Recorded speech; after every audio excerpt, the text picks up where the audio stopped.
I'm Mr. Clifford, and this is Adrian Hill, and welcome to Crash Course Economics. Let's start by talking about something that most people take for granted. Is it grocery stores? Is it The Simpsons? Is it GPS? Is it goldfish? Is it frogs? Oh, it's probably these strawberries, right? No, I was going to say markets.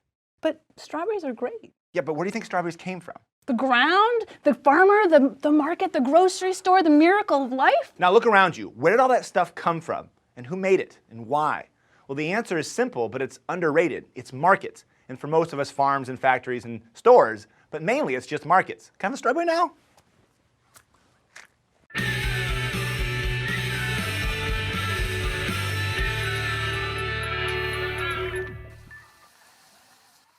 So a market is any place where buyers and sellers meet to exchange goods and services. The key to markets is the concept of voluntary exchange. That is that buyers and sellers willingly decide to make a transaction. Let's say you go to a farmer's market and you buy a box of strawberries for $3. You valued the box of strawberries more than the $3 you gave up to get it. The seller valued the $3 more than the box of strawberries.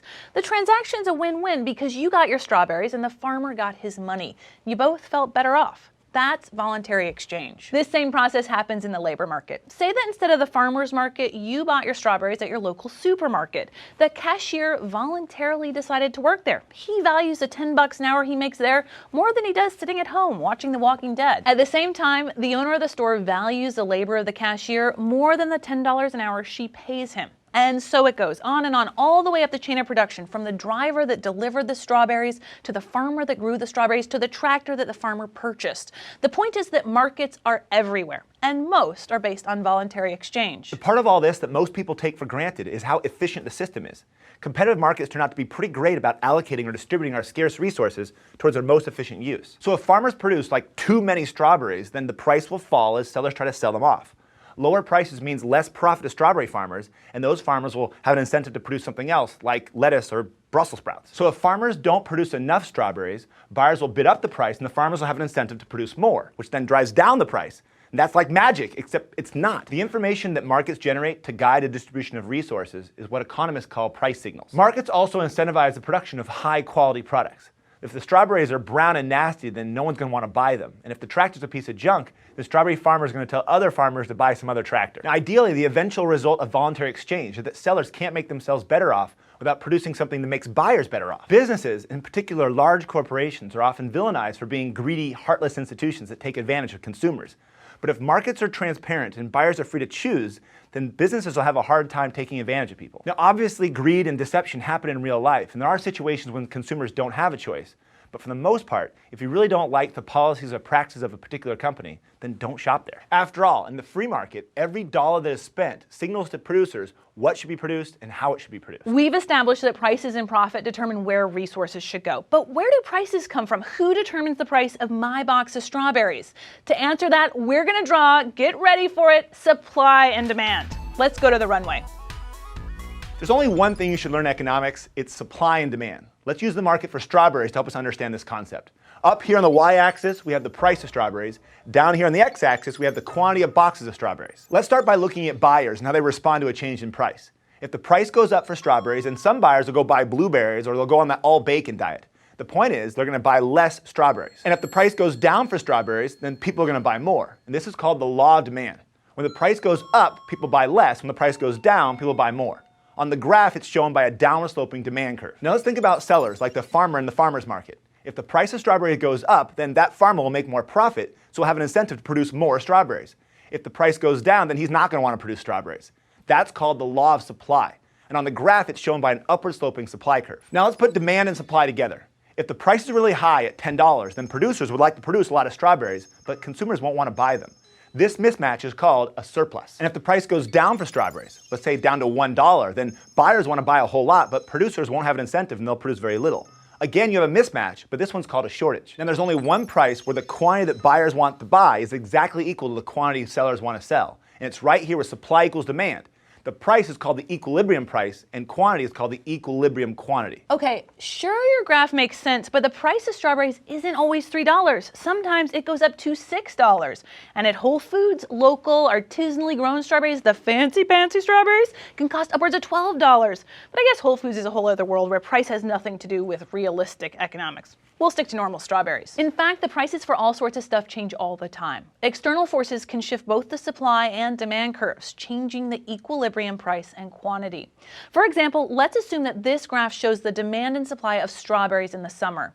What happens in the winter? Will the change in weather affect buyers' demand or producers' supply? Spoiler alert, it's supply. Colder temperatures make it harder to grow strawberries. The result is the entire supply curve is going to shift to the left. This is because at all possible prices, there would be fewer strawberries produced. That's it. This graph is just a tool that economists and everyone else use to show the results of a change in a market.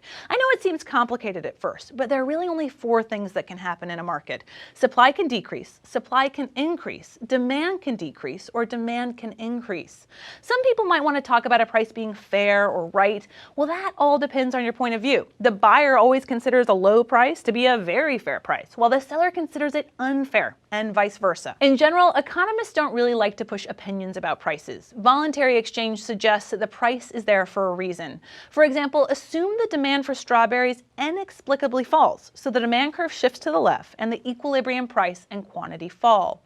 Farmers might go to the government for assistance, but most economists would argue there is no reason to bail them out.